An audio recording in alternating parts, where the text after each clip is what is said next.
Hey, good evening, everybody, and welcome to our show. We call it Tournament Horse Racing. My name is Rich Sharp. The show is brought to you by Broke Guys Handicapping, and here's how it's going to work. We've broken the horse racing calendar into four separate tournaments, and each tournament consists of what you're going to see tonight. 10 racing days, or one racing day tonight, if you like. We pick four races from each of those racing days, and we compete against each other for prizes. We have four horse players. One of them is coming, I promise you. And each player will make a mythical $2 win place bet in each of the four races that day. We measure return on investment, ROI, if you like, and the horse player with the highest ROI after four races wins that race day. And the horse player with the highest overall ROI after 10 weeks is the winner of that particular tournament.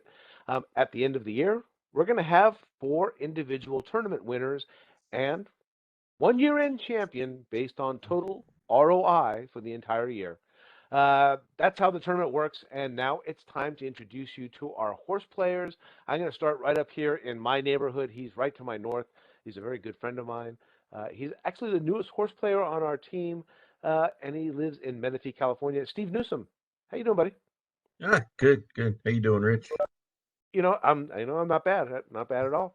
Yeah. All right, I'm going to swing all the way over to the East Coast, and I've another good of my good friends. He's also a racing analyst. He lives in Staten Island, New York. Ray Torado, how have you been? Hey, how you guys doing, man? Happy March. Happy March, yeah, yeah, Yeah, yeah, March Madness.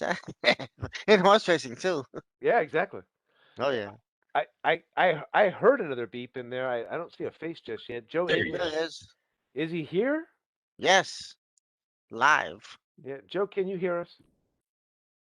Hear you, yeah. See you, no. All right. Well, for those of you who are watching, I'm right back here on the West Coast. I went West Coast, East Coast. I'm all the way back here on the West Coast. He's just a little bit south of me. His name is Joe English. He's actually another good friend of mine. Joe, other than the technical difficulties that prevented you from joining right on time, how have you been? No complaints, I guess. No complaints. Everything's good. How are you guys? Yeah, Doing good. I think we're all doing well. All right. Don't worry. All right, folks. This is just a reminder. Joe, Ray, Steve, and myself, we're all friends. We do this show for fun. We try not to take ourselves too seriously. You'll definitely see that.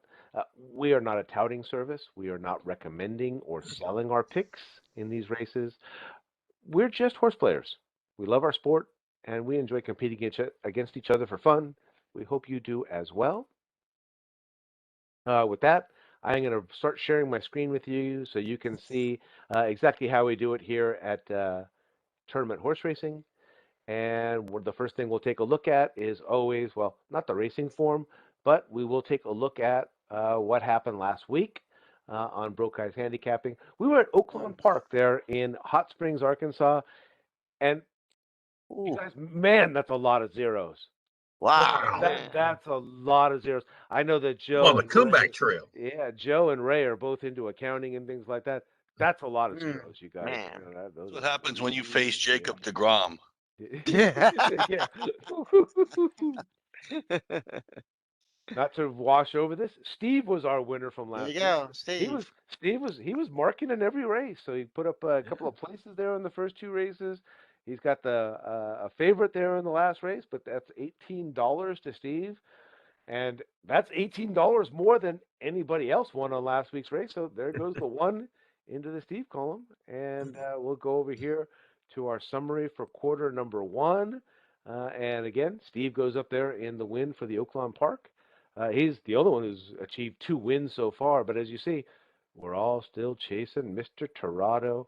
Joe's $44 behind him. I don't even want to talk about myself. But that's how we do it here on Tournament Horse Racing. As you see here, we are moving along to, well, as far as racing is concerned, this is my home away from home.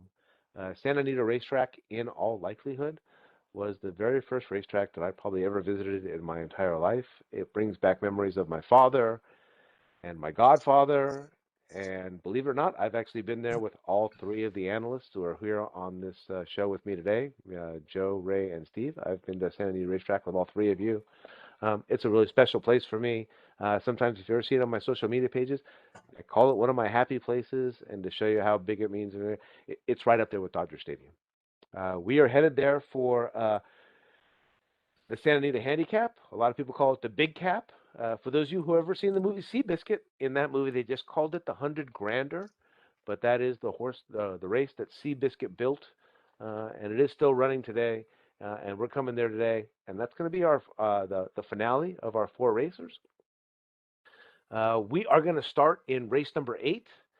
And Joe and Ray, I know you guys know. I smile every time I say this now because they're going 6.5 furlongs on the hillside turf. This is an allowance race. The purse is $69,000.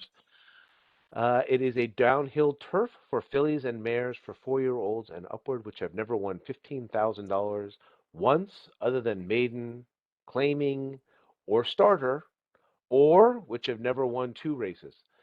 Your morning line favorite is all the way out there in post number 11, and that is Honey Jar, trained by Michael McCarthy and ridden by Flavian Pratt. A juicy price for a morning line favorite here in Southern California, 7-2 on the Santa Anita morning line. And as we often do here, we will start with the winner of last week's contest, and Stephen Newsom, you are up first. Yeah, okay. Well, I went with I stayed away from the favorites tonight, so I went with the 8. That's Amore. That's Amare. Is an A or an O? I think it's an That's a mare, I believe, but go ahead. A. Oh, oh, it's not. I, It's not Italian. I don't know. Damn I it! could. That's why I picked the horse. It is horse racing that we're talking about. So Anyway, yeah. So I went with the 8. Umberto Rispoli on board. Bill D'Amato, trainer. Uh, horse 2-2-0 and 5 starts on the turf. So it's been ridden by Rispoli a couple times and Flavian Pratt. So let me get my little toolbar up here for us so we can go ahead and comment on these things appropriately. All good points, Steve. And Umberto Rispoli and Phil D'Amato might not be showing up so much, but that's a lights out combination there. All right. Believe it or not, after all that talking, I'm up second here, and I do believe, as you guys have heard me say this before, although the favorite does have this as well, and that is a great advantage to have an outside post in a 6.5 hillside turf race at Santa Ynez Racetrack. And I decided to go outside. Uh, I won't say damn you, Ray, but I will tell you that when I was handicapping, I was like, damn you, Ray. Uh, I'm trying to catch up from very far behind Mr. Torado here in this first round one, so I am looking a little bit further down. I've got Richie Baltus and Ramon Vasquez. I'd like to see Ramon Vasquez out here in California. You guys have heard me say this before. We're looking at turf racing in California.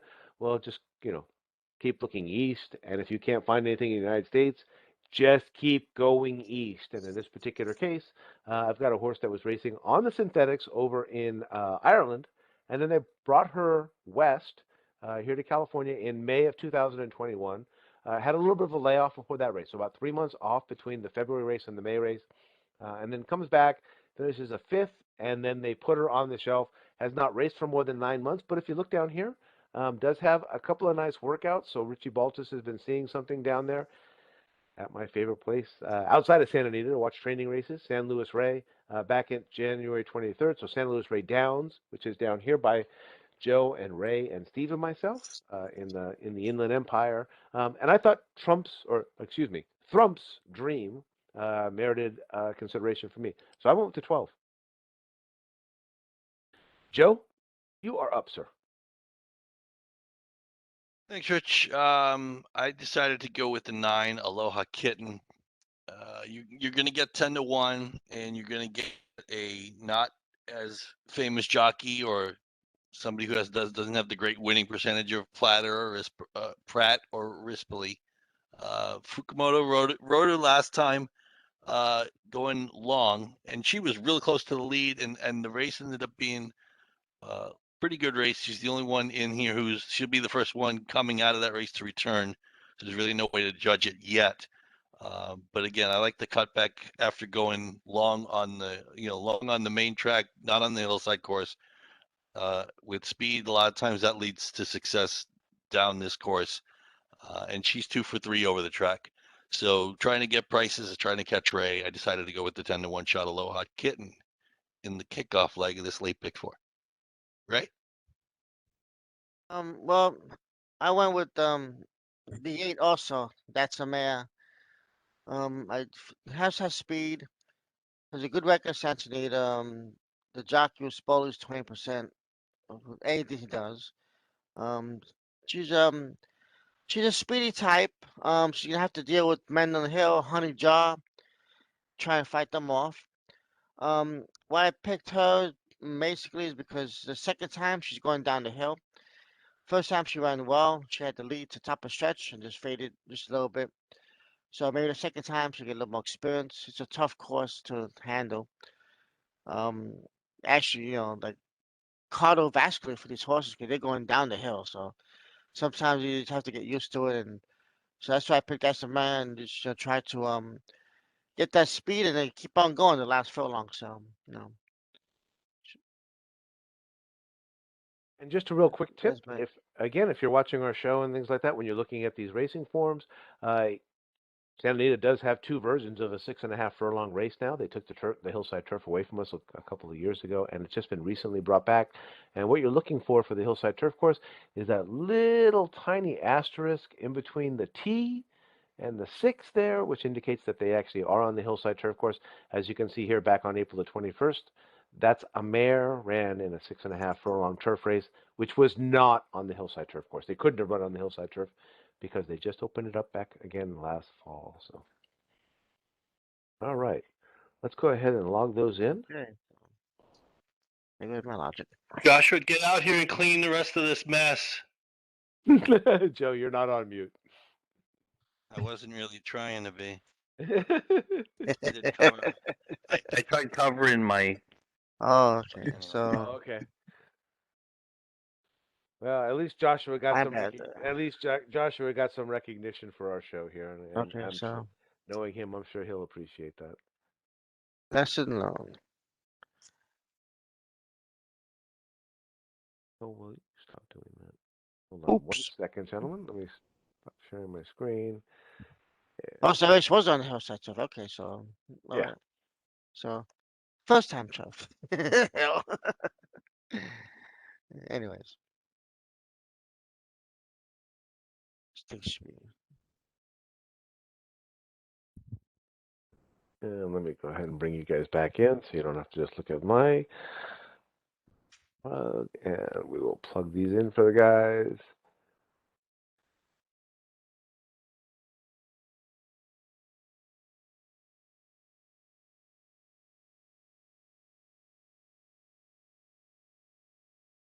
All right, and let's move along here and let's get to race number 9. And this is one of the 3 stakes races that we'll be doing right here in a row. Going 1 mile on the main surface. This is the Beholder Mile Stakes, grade 1. Purse is $500,000 for fillies and mares, 4-year-olds and upward. And your morning line favorite is right here in post number 3. As time goes by, trained by Bob Baffert and ridden by Flavian Pratt, is 4-5 on the Santa Anita morning line. And it looks like I am up first here on this particular race. I did not. I chose to split my Bafferts here. And again, the theme for tonight's race might be "Damn You, Ray."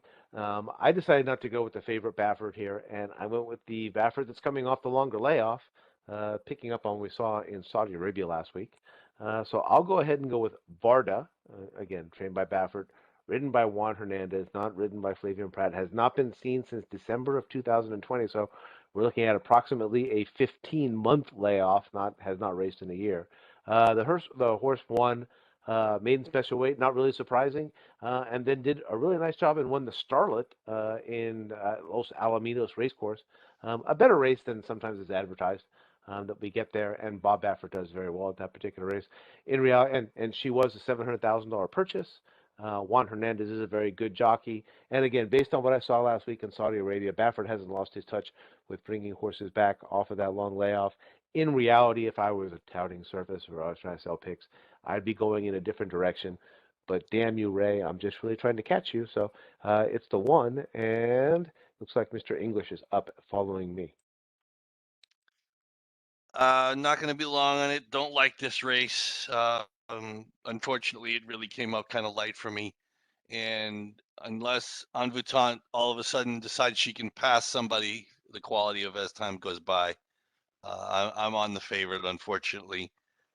She's got legit speed. She's got the inside post, so she should be in front of Envoutante, who has been the only horse she's been able to beat pass in the lane is Miss Bigley, who's also in this race. But I don't think Miss Bigley's going to be in front of as time goes by. And we know the Santa Anita turf, the Santa Anita main track is a convoy for speed horses that they go to the front and they keep they just keep going and going and going. So again, don't like the price, don't like the pick, don't like the race, but I'm taking the favorite. Give me the 3. Ray? Yeah, same here. I mean, it's just a matter between the West Coast speed and East Coast speed. I think the West Coast speed will prevail here. Um, she's definitely faster out of the gate and the fractions and like the back page says, 74%, 74% wins in these capping races in Santa Anita. So I'll take the change after the race. Just whatever dollars you get back. At least it's something to add on to the bankroll. So she's just she's just getting better and better. So I don't see anybody else in this race I wanted to bet. So sometimes you have to just take it and move on. Steve? Yeah, well, I went with the other Baffert, like Rich did. There we go. Went with Oh yeah, Varda. the pound is exacted then. Yeah, so Yeah, right. Yeah, War of the back with the Baffords. box, Yeah, box. mainly I Don't didn't forget want to to get into box, the okay? better odds Box. and try to catch You have to Ray. box. Mm. Right. Like Game of Thrones. Mm. A tribute to a great horse beholder, right, Rich? Oh yeah, absolutely. One of our favorites. She Joe, gave us she you gave us guys smoke saw her a couple years, in yeah. the farm, right? Yeah. Yep. Joe fed her, right? Fed her Fed her by we, Mm. we fed her by hand, but yeah, I got a great shot of Joe feeding Beholder. It shows up on Oh, YouTube. there you go. Shows Yep. up on my Facebook page every year. All right, there we go, and we're going to go ahead and move along to race number 10. This is the Frank E. Kilrow Mile Stakes. They are going 1 mile on the turf. It is a Grade 1. The purse is $500,000 for 4-year-olds and upward. Your morning line favorite is in post number 4, Count Again, trained by Phil Diamato and ridden by Flavian Pratt. Again, nice juicy price. 7-2 on the Santa Anita morning line. And Joe, you're going to get to go first. Tough race, and I have a feeling I'm not going to be alone with this pick. I had a chance to go back and watch the Pegasus World Cup, and I really am surprised that Space Traveler the 8 is not the favorite. When I found out he was not the favorite, I knew he was going to be my pick. Uh, Unfortunately, he doesn't like to win a lot, which is kind of disconcerting. But I don't think Brendan Walsh. He doesn't ship out to Santa Anita a lot anyway. He's coming out here to try and get a Grade 1 stateside. He's been nipping at it, and he finished behind 2 good horses last time. He just had a really tough trip last time. Just not tough in the way of being stuck, being in trouble or anything. Just couldn't get going. He never seemed to find a spot to run until very late. And when he got clear, he exploded. I'm hoping that Jamie Spencer learned something and maybe decides instead of trying to save ground and getting stuck and then waiting till the eighth pole to let him go and then finishing third, that maybe he'll loop around the field here. Like I said, Colonel Liam would be a short number in this field against these horses. So I'm going with Space Traveler at 5-1, and I hope I can get 5-1. I'm not sure I will, but I'll take my chances. Give me the 8. Right? Consensus. Stay right there. Sorry, I'm on Space Shuttle also. I like this race to Wood by a mile. Yeah, he doesn't like to win a lot, but maybe tomorrow's the day. And found a field that can, for post 8, maybe we'll get an outside trip. Hopefully, and blinkers on second time. So, um, you know, it might be his day tomorrow to get his grade 1. So, be running some decent races. I'll go Space Traveler. Um, Steve, right? Yeah. Sorry, I was spacing Okay. out there. Uh, no, No I was just pun wondering intended. He was space traveling. who to hand off to. No, I Uh, went a little bit different than you guys. Thankfully, I went with the 3 Beyond Brilliant. Gameplay. No, Just sorry. I couldn't resist. anyway, yeah. The horse is 2-1 and 2 and 5 starts on turf. It's been good on turf and on dirt. It's won races on both surfaces. So yeah, uh, taking a chance, a little 8-1. So a couple of Yeah, nice man. workouts. That almost makes the favorite tempting now that he's not covered by anybody in this particular race. I actually went one stall inside of Joe and Ray.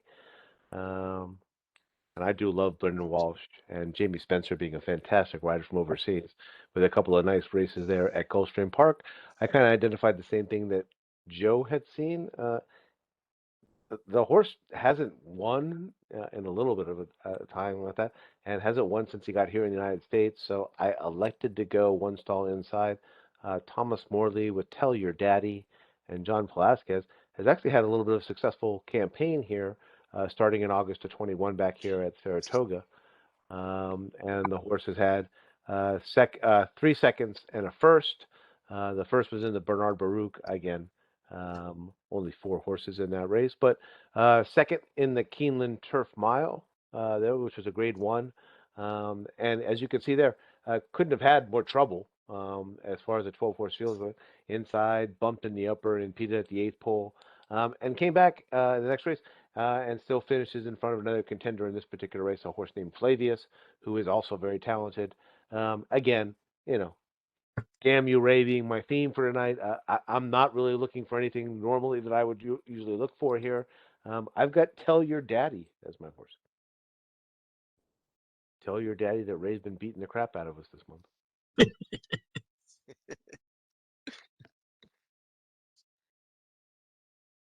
Here, and I'll go ahead and pop these up.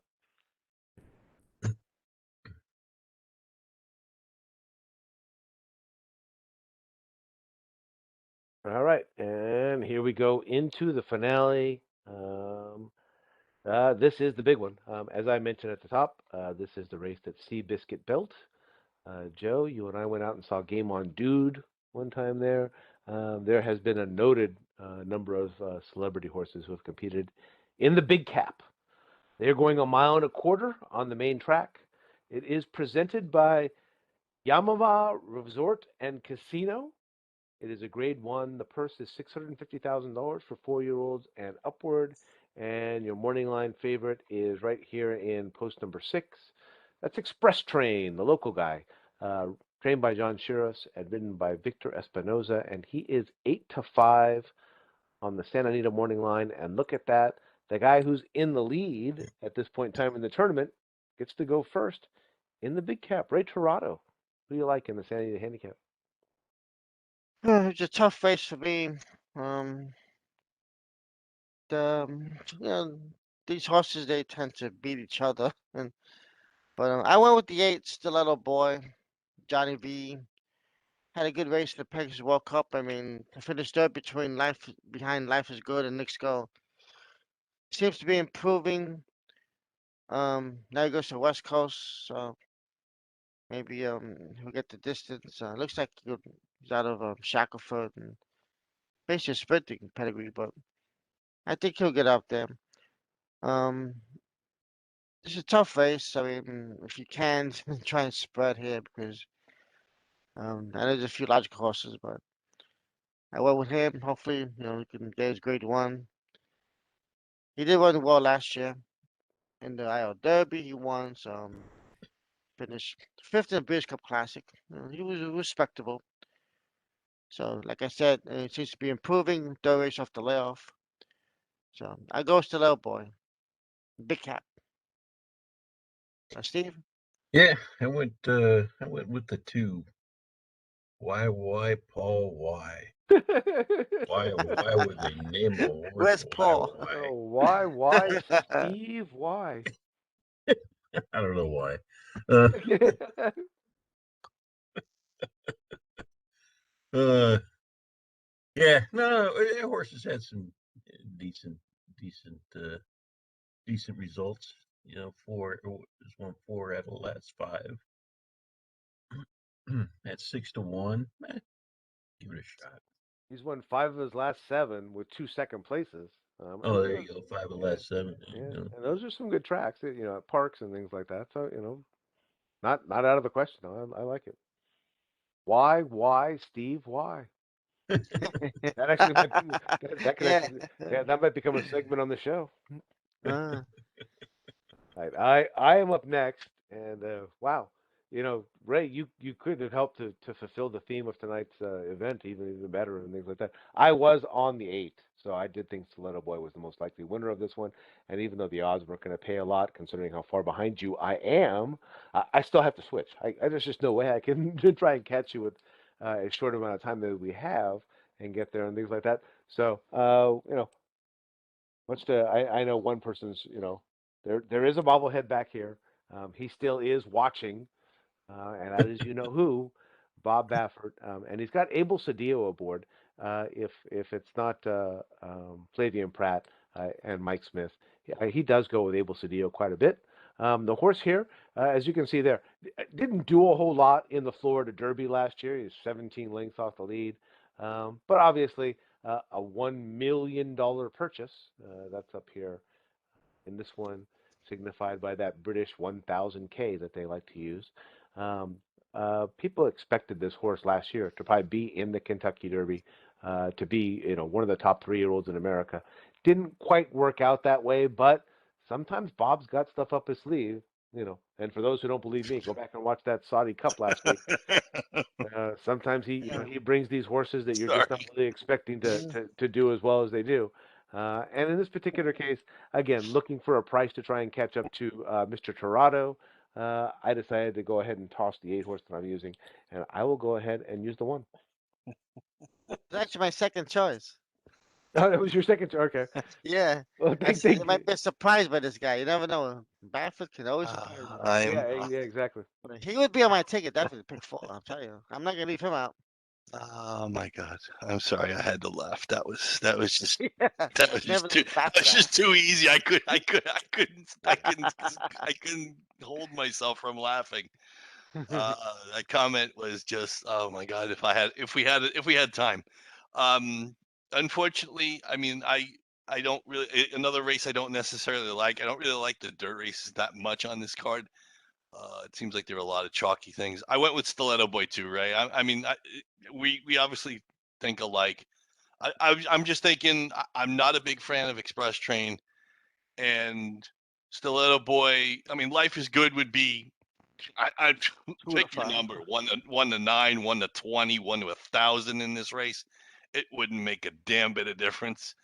And I think Stiletto Boy's just been facing a little bit better. He's coming back home. He ran out here a couple of times, and he actually beat Express Train in the Awesome Again earlier this year.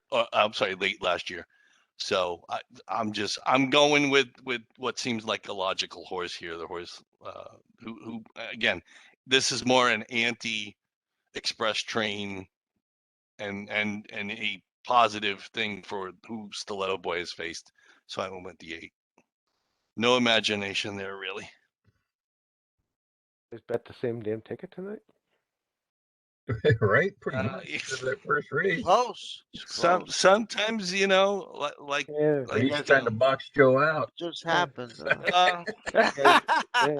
You guys. Not no, yet, I not mean, yet. no, we didn't. It's not like we went over this before the I card can't, or I anything like can't help that. but It's like We're in the wonder. cahoots. it's you know, We're in cahoots tonight. it's just Just I happens, mean you know? that's the way it. Yeah. I mean, that's just the way we, you know, it's the great. We're either gonna look really smart or really stupid, but Yeah.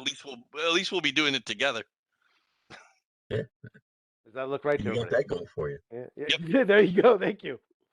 Yeah, misery loves Check the company. buzzer. So if we lose them all, that's fine. It's not like we didn't get zeros last week. Right? So Yeah, it's what not the like it hell? hadn't happened before, Last week, right? different horses, same result. All Same zero. thing, So exactly. Rich, Steve, what did the Rich, rock me, and say? Ray It all got doesn't zero. matter. So Yeah. So so I got the right I numbers need for everybody. some. I need some dollars here. You guys gotta catch up to me. All right. Let's go Fix lose ahead. at the buzzer. Thank you. Coming back to you guys. All right. Well, that's how it works. Yeah, I think my 2 wins I've probably gained a total of about $20. There you go. Okay. We'll take them Hey, all, right? a win is a win. Well, if you guys go to Big Cap tomorrow, good luck. Have a good day. Yeah, unless some kind of a Um, minor miracle happens overnight, I just don't see it happening. Again, one of my favorite races, or one of my favorite races to attend on an annual basis. But the weather, unfortunately, turned against us this week in California. We got a lot of rain yesterday, so I'll be interested to see if the turf races, stay on the turf tomorrow. Hopefully, they will. And I don't think I'll be a part of it with the temperatures and the rain. So, all right, gentlemen. As you guys know, it is always a pleasure to handicap with all of you every single week. yes, it is always. For Steve Newsom, for Joe English, and for Ray Torado, my name is Rich Sharp, and this is Tournament Horse Racing. It is presented by Broke Eyes Handicapping. We'll be back again next week, if I'm not mistaken. You know what? Let me just take a peek here. Get back to our Tampa. card. We are at Tampa for the Tampa Bay Derby and the Florida Oaks. All right. Thank you for joining us, and we will see you all again next week. Thank you so much. Bye-bye. Okay. Bye bye.